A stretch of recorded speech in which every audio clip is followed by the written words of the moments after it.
Happy holidays and Merry Christmas. I'm Alan Bangs and I work at Access Fort Wayne here at the library. I'd like to read you a very famous letter by a little girl named Virginia. I'm sure you'll recognize it. We take pleasure in answering at once and thus prominently the communication below, expressing at the same time our great gratification that its faithful author is numbered among the friends of the Sun. Dear Editor, I am 8 years old. Some of my little friends say there is no Santa Claus. Papa says, if you see it in the sun, it's so. Please tell me the truth. Is there a Santa Claus? Virginia O'Hanlon, 115 West 95th Street. Virginia, your little friends are wrong. They have been affected by the skepticism of a skeptical age. They do not believe except they see. They think that nothing can be which is not comprehensible by their little minds. All minds, Virginia, whether they be men's or children's, are little. In this great universe of ours, man is a mere insect, an ant. In his intellect, as compared with the boundless world about him, as measured by the intelligence capable of grasping the whole of truth and knowledge. Yes, Virginia, there is a Santa Claus. He exists as certainly as love and generosity and devotion exist, and you know that they abound and give to your life its highest beauty and joy. Alas, how dreary would be the world if there were no Santa Claus.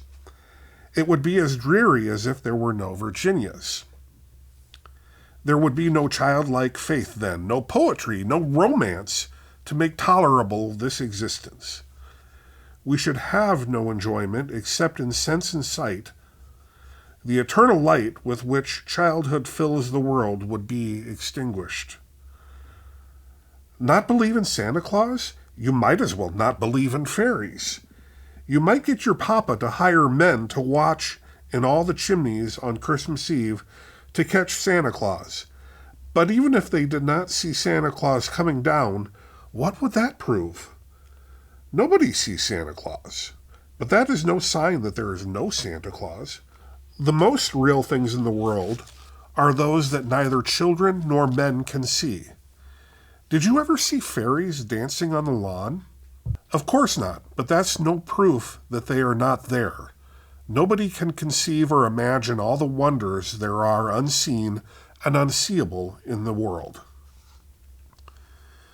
You may tear apart the baby's rattle and see what makes the noise inside, but there is a veil covering the unseen world which not the strongest man, nor even the united strength of all the strongest men that ever lived, could tear apart.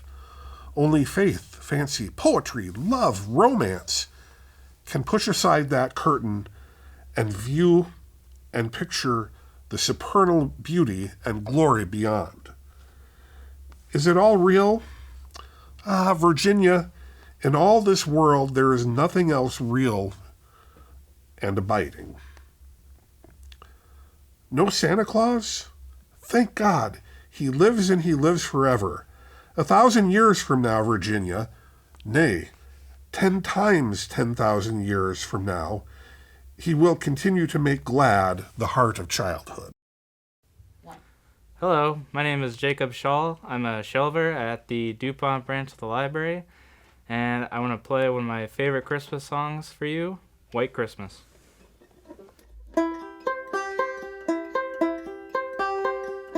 I'm dreaming of a white Christmas, just like the ones I used to know,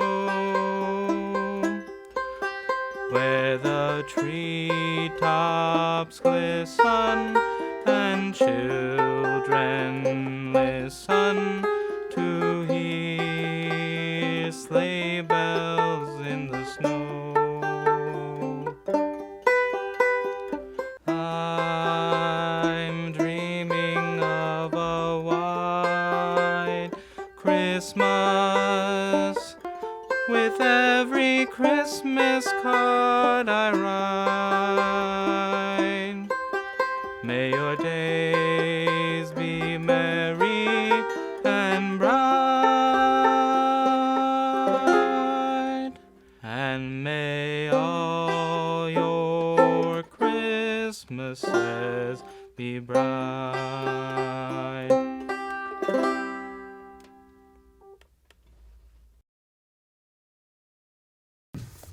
Hi, I'm Sarah Fiedelholtz, the producer of Ann Good Company at Access Fort Wayne. I'm here to share a little Hanukkah cheer. Hanukkah is the Jewish 8-day festival of the lights celebrated with the nightly lighting of the menorah. Here's a poem from Stephen Schneider, Hanukkah Lights Tonight. Our annual Prairie Hanukkah party, latkes, kugel, cherry blintzes. Friends arrive from nearby towns and dance the twist to Hanukkah Lights Tonight. Spin like a dreidel to a klezmer hit. The candles flicker in the window.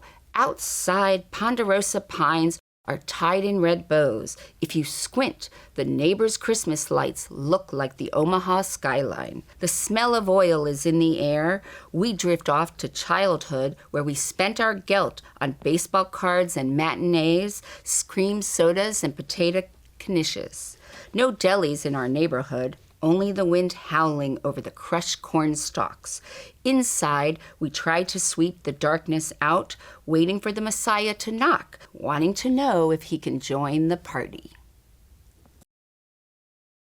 Hello, my name's James Oled and I'm the training specialist at the Allen County Public Library. And today, I'm going to share with you the Christmas story. Now, there were in the same country shepherds living out in the fields, keeping watch over their flock by night. And behold, an angel of the Lord stood before them, and the glory of the Lord shone around them. And they were greatly afraid. Then the angel said to them, "Do not be afraid, for behold, I bring you good tidings of great joy, which will be to all people. For there is born to you this day in the city of David a Savior, who is Christ the Lord. And this will be the sign to you. You will find a baby wrapped in swaddling cloths, lying in a manger." And suddenly there was with the angel a multitude of heavenly hosts, praising God and saying, "Glory to God in the highest, and on earth peace, goodwill toward men." Merry Christmas and happy holidays. Hello, my name is Aaron Smith. I'm the Genealogy Materials Manager here at the Allen County Public Library, and I've been asked to read this piece that I wrote about a year ago for a similar occasion here at the library. I hope you enjoy it. This is called Walking Through December. It is cold, very cold.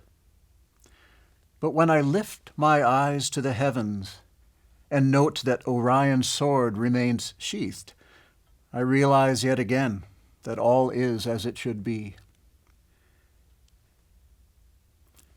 The dry west wind moves through me. I am no impediment to its journey, nor, thankfully, is it strong enough to be a barrier for me. Still, we greet each other in our pilgrimages. The crisp fallen leaves, taking loud note of my footsteps, as well as being buffeted by the moving air. Scattered at random on the mostly bare street are wisps of snow, subtle mini-drifts that evidence the unpredictable and tiny eddies of air, little tornadoes that deposit the white in powdery arcs on the pavement. Like Pollock's paintbrush flung against the gray, the tiny piles of snow punctuate the new moon darkness, capturing the scattered starlight sent eons before. I am careful in my walk not to disturb this artistry with a footprint or with other human interruption. Foolishly, I forget that I am a part of the unfolding artwork too, as much a chance participant as the wind and the stars. And even though I believe myself alone in this hour, I know I am not. For this is the time of year when those without a home move in the darkness to stay warm. These, too, are part of the December mosaic. Although nothing like the bustle of daylight, we are all moving through the night, whether tossing and turning in our beds, active in our dream worlds, or wandering the streets outside, seeking an elusive peace. And oh, those streets, passing between rows of houses where life continues to unfold in cycles of passion and tedium, plenty and want. Here now, in this fourth-floor apartment, a friend awaits death, attended to by her 2 daughters, one having come from a great distance to set her mother free. And here, almost newlyweds, sharing their first modest home, with visions of forthcoming children and still naive with hope. Over there, in a tiny space barely bigger than a mudroom, a talented singer, her art yielding to 2 jobs, maybe 3, living for a music that will sustain the spirit, but not fill the belly. It is dark, very dark, this vision of struggle that fills me as I ponder these souls making their way through this season of mystery. And oh, what mystery in our stories! Virgin births and everlasting lamp oil, candles unconsumed and flying sleds, longest nights and the myth of justice. We need them, these stories. They are born of what we have learned through centuries of cold and dark, and of the light that always returns. So, the wind having relented, I begin to hear my own footsteps, the present reality releasing me from the prison of my musings. I awaken once again to my senses. From these rows of houses in the cold and dark, the yearly cycle is displayed in miniature as people awaken to live yet another day. Here, an upstairs window is made bright, and then another, and then another. Soon will appear in doorways other creatures like me, bipeds with opposing thumbs and consciousness, to live into the light of a new day. There will be more cold to come, and darkness will be on the face of the deep. But light is coming too. Light is always coming.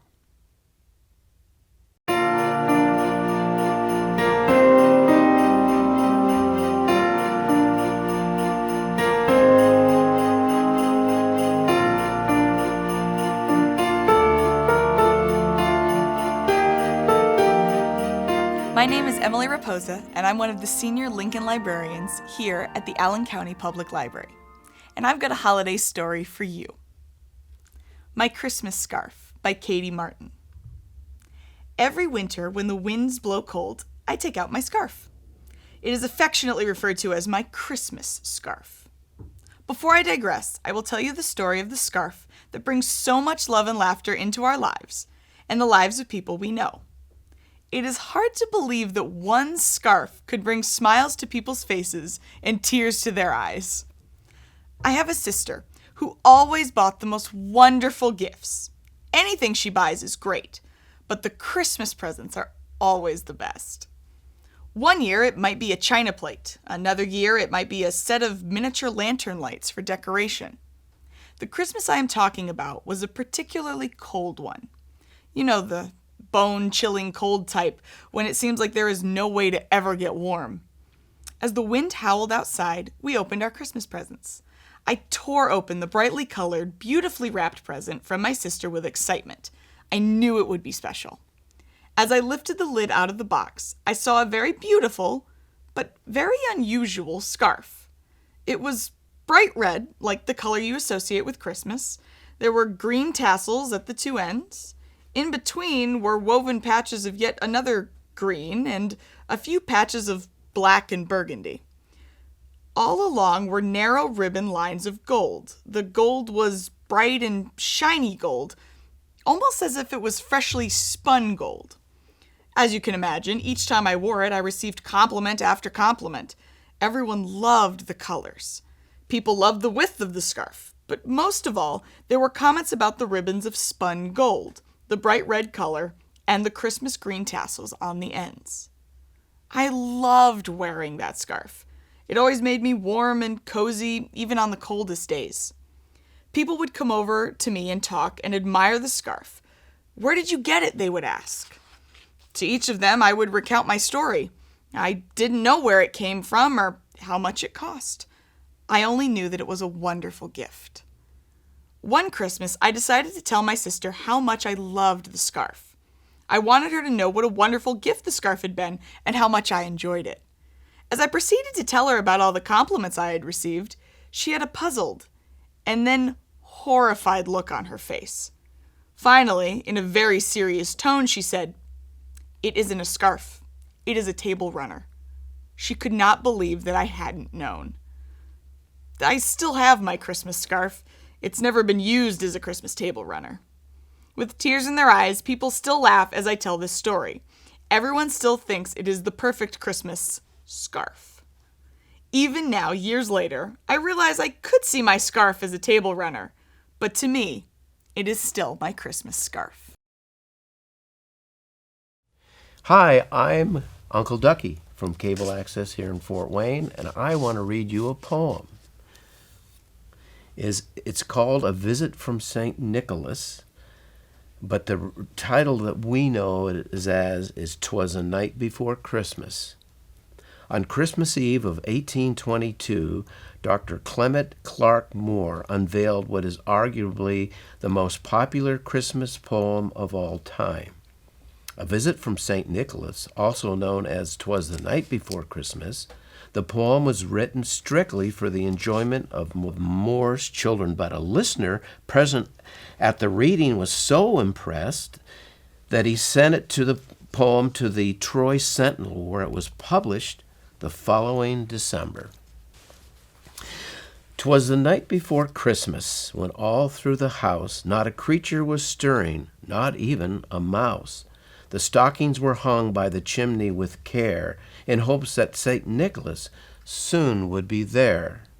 The children were nestled all snug in their beds, while visions of sugar plums danced in their heads, and Mama in her kerchief and I in my cap had just settled our brains for a long winter's nap.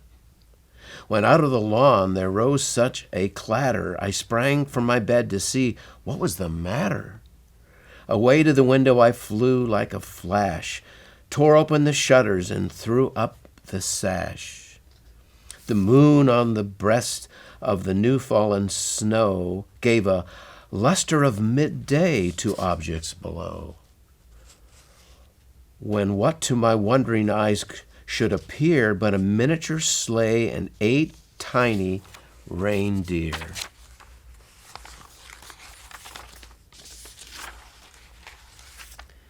With a little old driver so lively and quick, I knew in a moment it must be Saint Nick.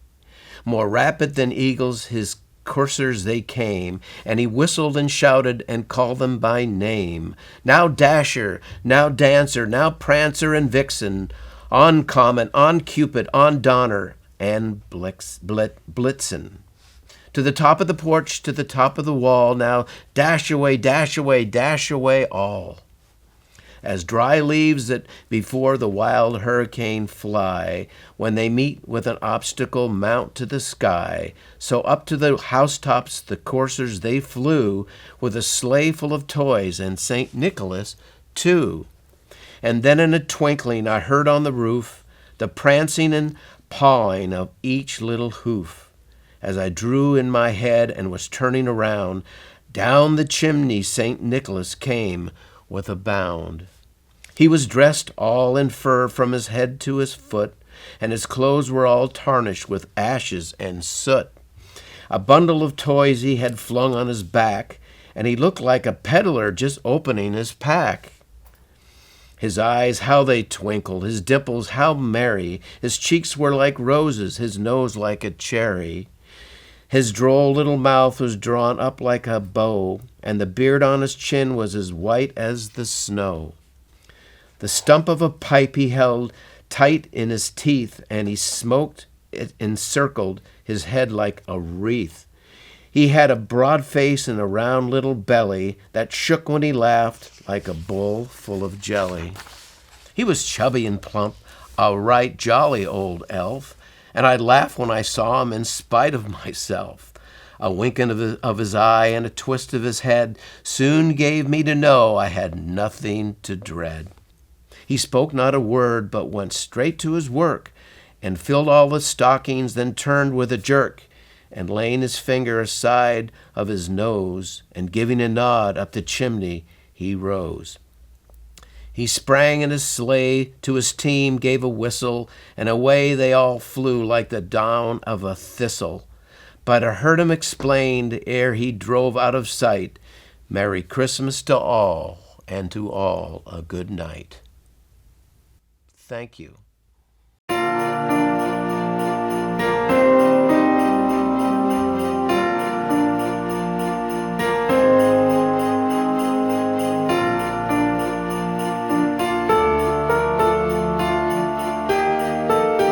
Hi, I'm Kurt Remke. I work here at Access Fort Wayne at the Downtown Library, and I'm here to play Coventry Carol, an arrangement by Robert Lunn.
Hi, I'm Meg. I work in Reader Services at the Allen County Public Library, main location, and I'm going to share a Christmas story with you now. It truly was a wish book. Starting the week after Thanksgiving, my brothers and I waited impatiently for its arrival in our rural mailbox, the Sears Roebuck Christmas Catalog. There was no other book like it, especially for farm kids who lived miles from a city and had never been in a department store. The Christmas catalog contained page after page of toys, everything from Lincoln Logs and Tinker Toys to dolls, books, BB guns, and board games of every type. Of course, the catalog also contained clothes for kids and adults, shoes, boots, plus other excellent gifts such as jewelry, radios, and musical instruments. Just about anything anyone would want or need. My brothers and I took turns, paging through the catalog, making our choices for Christmas presents, what we hoped Santa would bring. My mother said we could pick out one toy and one practical thing, such as a sweater, a pair of mittens, or maybe a winter cap with fancy ear flaps. As an early lover of books, I remember well the year that I chose Fun for Boys, edited by William Allen Brooks. It was 1943, and we were in the depths of World War II. After reading the brief description, the complete book of games, hobbies, sports, and recreation, I knew this was the book for me. The description in the catalog promised that readers would learn how to throw their voices, identify German airplanes, and develop their muscles. I was interested in all of these things, especially how to identify German warplanes.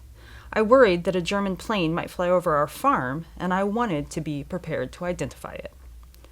I also picked out a sweater, a blue one, because Ma said I looked good in blue. I really didn't care what color the sweater was, as long as it wasn't pink or light green or some other girly color. It wasn't the sweater that interested me anyway. It was the book. Once we had informed Ma of what we wanted from the Sears Christmas catalog, we turned our attention to other things. After the brief Thanksgiving break, we were back at school working on our numbers, practicing our reading, memorizing our spelling lessons, studying geography, and when we had a free moment, trying to mimic the script handwriting that was strung out above the blackboard. In my case, it was hopeless. My handwriting was doomed to resemble chicken scratching more than would ever come close to what that famous calligrapher, Mr. Spencer, had suggested as a model for all country school children. Those of us in the second grade and above knew that starting that afternoon, for about an hour before the end of every school day, schoolwork would be temporarily pushed aside and we would begin preparing for the Christmas program. For most people in the Channel Lake School District, the Christmas program was the social event of the year. It was an opportunity for parents to see their children perform, a chance for those without children to experience a night out, and a time for everyone in the community to leave behind the troubles and worries of the Depression and the war, at least for one night. Some country school teachers dreaded the annual Christmas program as much as they looked forward to it. It was common knowledge that some teachers' contracts had not been renewed when their school's Christmas program had been inferior. On the other hand, the Christmas program provided a break in the daily routine of school. And more importantly, it gave students the chance to explore a new dimension of their education, performing in front of a group. Many of the pupils attending Channel Lake Country School were shy farm kids. I was even shyer than most. If a visitor drove into our farmyard, I was more likely to run and hide than to meet whoever came visiting. The Christmas program helped a room full of shy kids come out of their shells, at least for one evening. Around 3 o'clock on the Monday after Thanksgiving vacation, Miss Murdy opened her desk drawer and pulled out a pile of papers. I recognized them as the Christmas program papers, the skits, songs, and recitations that were the backbone of the annual event. She obviously had already spent considerable time planning this year's program.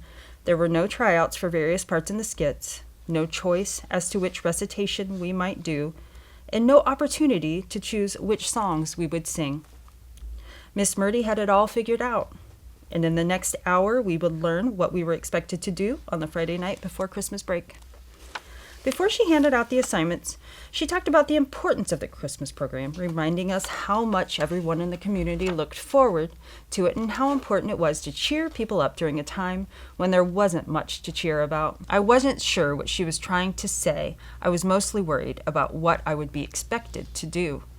I remembered the year before how scared I felt as a first grader, standing on the stage and trying to remember my lines, when all I could see was a room full of people staring at me, waiting for me to mess up. I was sure of that. But I had showed them. I hadn't forgotten my part. It was some kind of Christmas miracle, I guessed. Miss Murdy went on, talking about the importance of the nativity scene, explaining that in many ways it was the core of the entire Christmas program. She told us that this year she had selected Jim Steinke and Geraldine Hall, older students, for the roles of Joseph and Mary. I wondered what I would say if a few Christmas programs from now the teacher asked me to play the part of Joseph. I didn't want anything to do with that. How dumb would it be to walk across the stage wearing a bathrobe with a kitchen towel tied around your head? with Mary at your side wearing a bedsheet over her shoulders and a white towel on her head. If I ever had to play that role, I wouldn't hear the end of it from my school buddies. But the possibility was several years off. Right now, I had to worry about what I was expected to do this year. Finally, Miss Murdy gave the rest of us our assignments.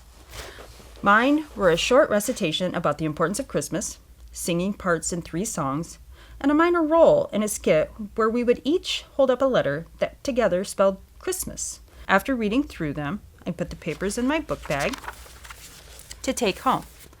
I knew my mother would be interested in what I would be doing.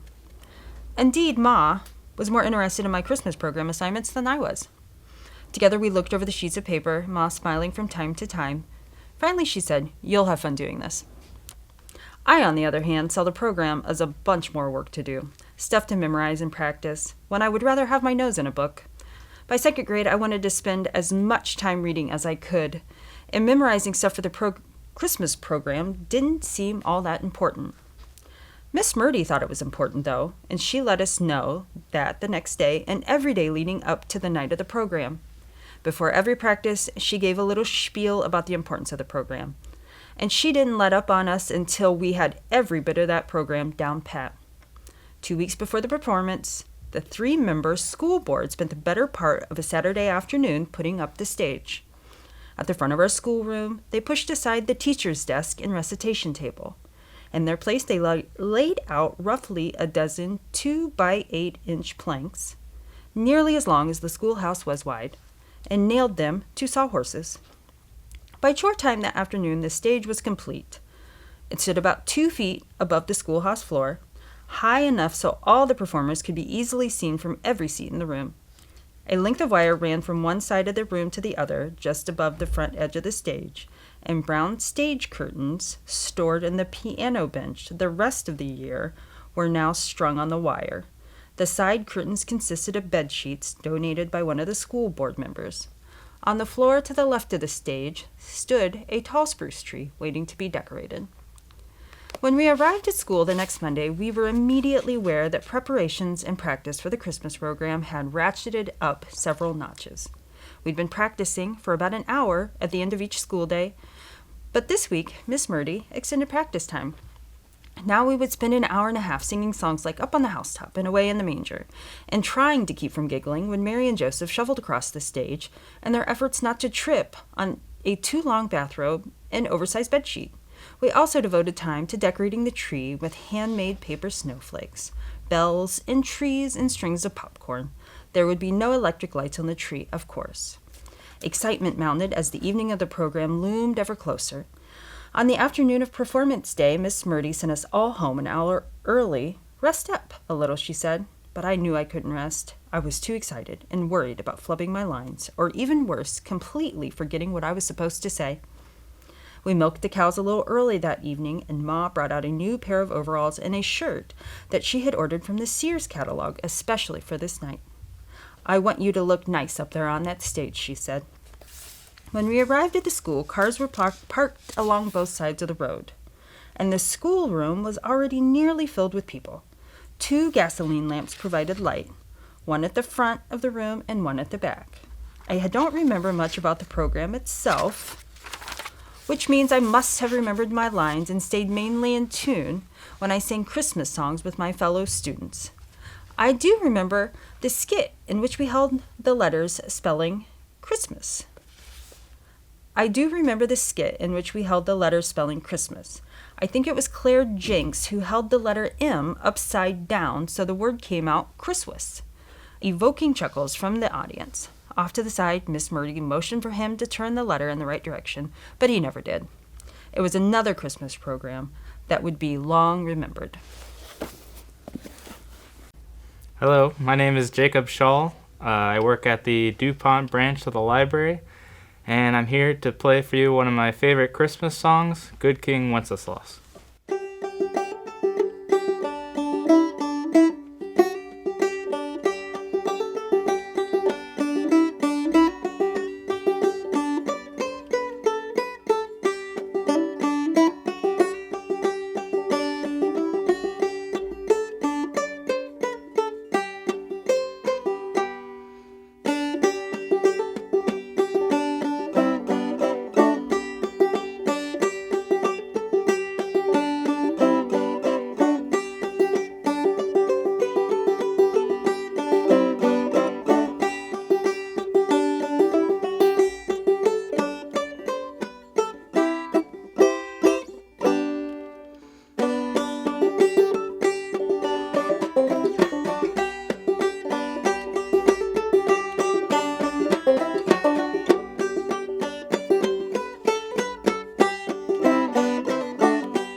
Hi, my name's Chad. I'm the Administrative and Production Assistant at the ACPL's Audio Reading Service, and today I'd like to read for you A Visit from St. Nicholas by Clement Clark Moore. 'Twas the night before Christmas, when all through the house not a creature was stirring, not even a mouse. The stockings were hung by the chimney with care, in hopes that St. Nicholas soon would be there. The children were nestled all snug in their beds, while visions of sugar plums danced in their heads. And Mama in her kerchief, and I in my cap, had just settled our brains for a long winter's nap. When out on the lawn there arose such a clatter, I sprang from my bed to see what was the matter. Away to the window I flew like a flash, tore open the shutters, and threw up the sash. The moon on the breast of the new-fallen snow gave the luster of midday to objects below. When what to my wondering eyes did appear but a miniature sleigh and 8 tiny reindeer. With a little old driver so lively and quick, I knew in a moment he must be St. Nick. More rapid than eagles his coursers they came. He whistled and shouted and called them by name. Now Dasher, now Dancer, now Prancer and Vixen. On Comet, on Cupid, on Donner and Blitzen. To the top of the porch, to the top of the wall, now dash away, dash away, dash away all. As leaves that before the wild hurricane fly, when they meet with an obstacle, mount to the sky, so up to the housetop the coursers they flew, with a sleigh full of toys, and St. Nicholas too. And then in a twinkling I heard on the roof the prancing and pawing of each little hoof. As I drew in my head and was turning around, down the chimney St. Nicholas came with a bound. He was dressed all in fur from his head to his foot, and his clothes were all tarnished with ashes and soot. A bundle of toys he had flung on his back, and he looked like a peddler just opening his pack. His eyes, how they twinkled, his dimples, how merry. His cheeks were like roses, his nose like a cherry. His droll little mouth was drawn up like a bow, and the beard on his chin was as white as the snow. The stump of a pipe he held tight in his teeth, and the smoke had encircled his head like a wreath. He had a broad face and a little round belly that shook when he laughed like a bowl full of jelly. He was chubby and plump, a right jolly old elf, and I laughed when I saw him in spite of myself. A wink of his eye and a twist of his head soon gave me to know I had nothing to dread. He spoke not a word, but went straight to his work, and filled all the stockings, then turned with a jerk, and laying his finger aside of his nose, and giving a nod, up the chimney he rose. He sprang to his sleigh, to his team gave a whistle, and away they all flew like the down of a thistle. But I heard him exclaim ere he drove out of sight, "Happy Christmas to all, and to all a good night." Hi, I'm Colby Pro. I work in the Material Support Services Department. I'll be reading The Sinister Snowman by Vince Monaco. The moments of happiness we enjoy take us by surprise. It is not that we seize them, but that they seize us. Ashley Montague. Hey Max, the snowfall from last night is perfect for building a snowman, I said, perhaps a little too eagerly. Each year we spent Christmas in Sun Valley with my wife's family, and each year I had to try a little harder to convince my 12-year-old son to put down his iPhone or Xbox and play outdoors with me. As the beloved youngest of 8 cousins at Grandma's house, Max always had many readily available playmates. Still, I knew Max was my best hope for a snowman building buddy, so I was selling hard. "All right, I guess," Max finally mumbled. Not the excitement I hoped for, but good enough. We bundled up and went out into the snow. "Let's build a huge one," I offered, trying to appeal to the boy's natural enthusiasm for larger-than-life things. Max began to show a little more interest, and we used all of our combined strength to roll what turned out to be a massive snowball for the bottom of the snowman. By the time we finished, it was well over 4 feet tall, almost as tall as Max. "How the heck are we going to lift the body and head to put on top of this?" my son inquired. "We'll figure it out," I said confidently, despite not having the foggiest idea. Next, we rolled the middle ball, easily 3 feet tall and heavier than we could possibly lift. Now what? Asked Max, looking crestfallen and glancing at the imposing snowball. He was beginning to eye the window to the warm indoors. Let's see, I said, clearly befuddled. Well, I guess we could break it in half and put it back together after we lift it up, Max offered logically. Of course. Brilliant, I said, revealing both relief and fatherly admiration. After finishing the middle part of the snowman, we set to work on the head. We quickly rolled a sizable but still liftable snowball, and I was able to reach up and set it on top of the snowman's body. We found rocks nearby for eyes and buttons. A quick holler to Grandma inside the house resulted in the perfect carrot for the nose. We grabbed some long sticks for arms and a bendable stick for the mouth. Finally, the snowman had all the standard snowman features, but there was one problem. He looked kind of creepy. Something about the misshapen black rocks for eyes and wide stick smile made him look a little less like Frosty and a little more like the Joker from Batman. Me. What do you think? Max. I think I'm cold. Me. Well, he's awesome and huge, right? Max. Definitely awesome. Me. Do you think maybe we might want to take another shot at making him a little cuter? Maybe a little less creepy? Max. I'm good. Me. You sure? Max. Yeah, I think he looks cool like this. I'm heading inside. We went inside and found Max's older cousin Connor sitting at the breakfast table. How do you like the snowman? I asked. Connor replied with intense enthusiasm. It's amazing, huge and just a little bit sinister. I get this strong feeling that this snowman is going to move a bit closer to the window every day until his carrot nose is pressed right up against the window and he is poised to attack us. Simply awesome! I looked at Max's face to read his reaction. He was on cloud 9, smiling ear to ear and shaking his head slowly up and down as though he had planned the sinister effect the whole time. Enthusiastic approval from his older cousin. Life was good. Over the course of the next few hours, the rest of the cousins, aunts, uncles, and grandparents, cycled through the kitchen. Oh my God, who built the monster snowman? It's enormous. We have had a lot of snowmen up here at Christmas time, but that is by far the biggest. Is that thing going to come eat us for breakfast? Max's snowman stood guard peacefully and uneventfully for the next few mornings as the family viewed him from the breakfast window. Then came Christmas morning. Every year at Grandma's house, the cousins sleep in while aunts, uncles, and grandparents finalize presents and prepare Christmas breakfast. As the older generations busied themselves with Christmas Day duties, nobody noticed that the window shade next to the kitchen table was mysteriously closed. Eventually, one of Max's uncles lifted the window shade. Aunts, uncles, and grandparents were all shocked to see that the creepy snowman had moved toward the house during the night. His carrot nose and stick-arm hands were now pressed tightly against the window. His mouth and one of his eyes appeared to be bleeding. Two signs written on cardboard and taped to the window used eerily familiar holiday lyrics to announce, "He sees you when you're sleeping. He knows when you're awake." Aunts, uncles, Grandma, and Grandpa began laughing hysterically. Who had done this? Whose idea was this?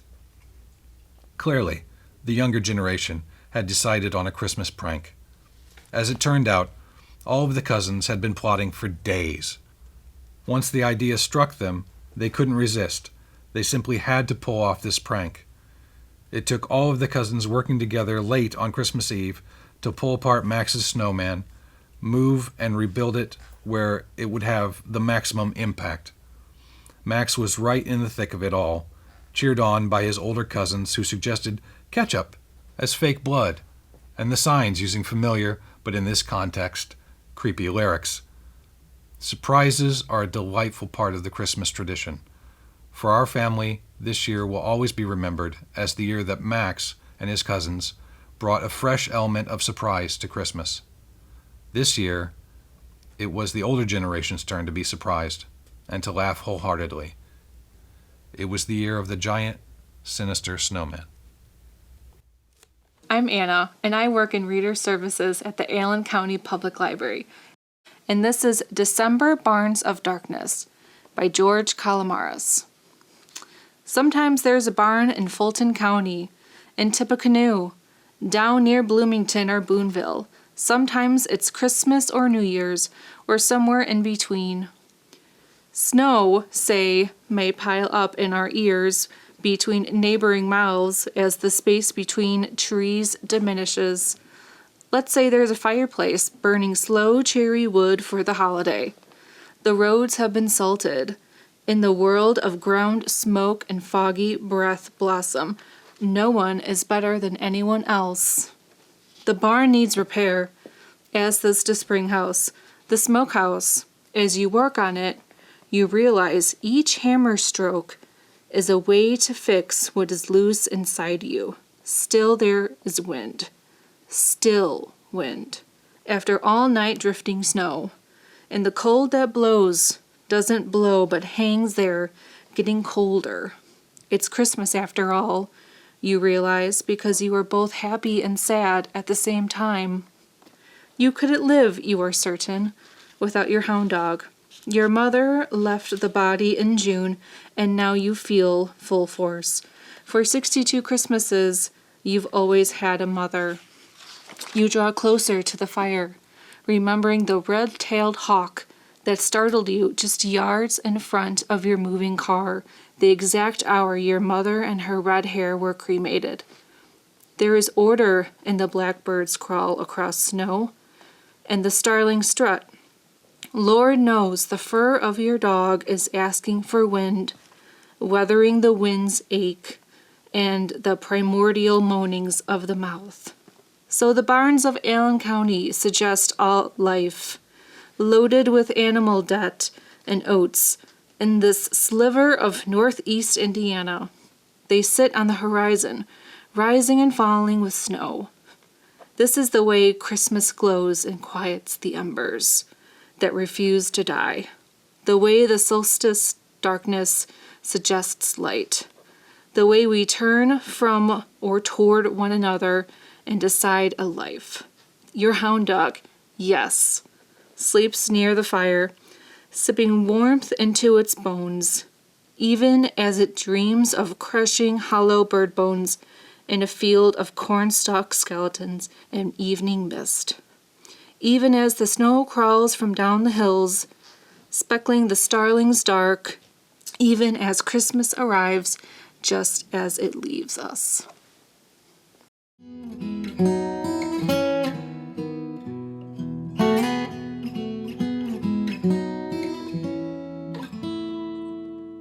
Hi, I'm Sarah Fiedelholtz, the producer of And Good Company at Access Fort Wayne. I'm here to share a little Hanukkah cheer.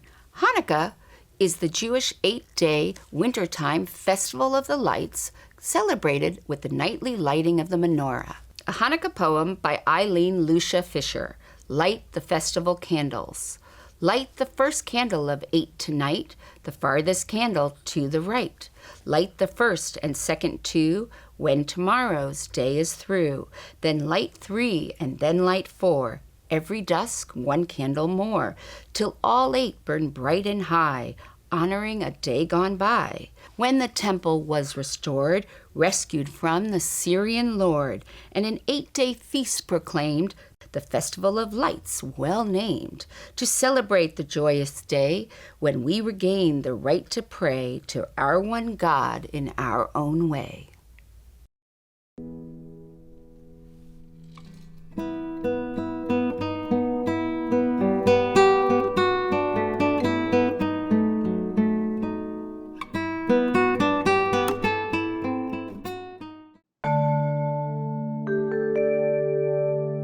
Production facilities provided by Access Fort Wayne. Learn more under the Explore tab at acpl.info.